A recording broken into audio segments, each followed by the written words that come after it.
बोधे भारतर प्रथम प्रधानमंत्री जे कि लाल किला कहले मु वेल्थ क्रिएटर मान विशेष करके न्यू जेनेरेशन रो वेल्थ क्रिएटर मान को आह्वान करुच्ची से आगू बढ़ंतु मु तांका संगे ठिया यूजुअली पॉलिटिकल लीडरशिप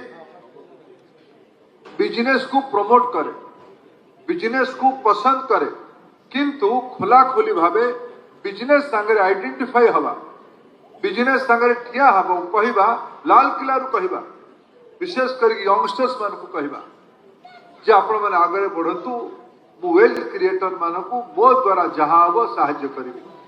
भारतर समय बदली भारत आज पृथ्वीर 4th लार्जेस्ट इकोनॉमी आम इकोनॉमी साइज अधा हाँपे आम जो साइज आज अच्छा ये साइज अधा हाँपे आमको 47 to 14% लगे तार ठीक डबल हेले आम गत 10 वर्ष यहीटा कहबार उद्देश्य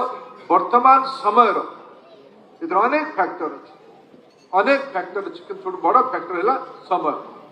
आज जो भाया जियो पॉलिटिकल सिचुएशंस अच्छी जो भाया टेक्नोलॉजी डिस्ट्रप्शन दुनिया है जो भाया एस्पिरेशनल सोसाइटी आगू बढ़ु समस्त को सब पब्लिक पॉलिसी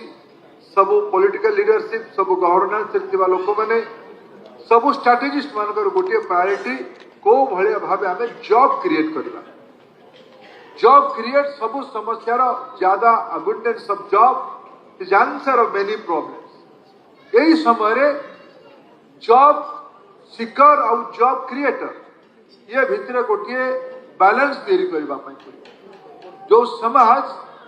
जॉब क्रिएटर और जॉब सिकर मान बैलेंस कर समाज इकोनॉमिक फंडामेंटल्स गुड़ ठीक हम भारत आज निरंतर भाव विगत दिन में गोटे जियो पॉलिटिकल चैलेंजेस कहली 3-4 वर्ष तले आमको कोविड रो सामना करबा पड़ला कोविड गोटे नेचुरल कैलामिटी थिला से नेचुरल कैलामिटी विश्वर अनेक अर्थनीतिर फंडामेंटल्स बदलेला स्ट्रक्चर को भांगी देला से इकोनॉमी गुडी को आउ थरे अंटा सळे की ठियाबा बड़ा आह्वान अछि कि सब भितर भी भारत जो कारण गुडी को मु कहली समय युवा शक्ति भारत आज पृथ्वीर सबुठ अधिका युवक माने रहुतवा देश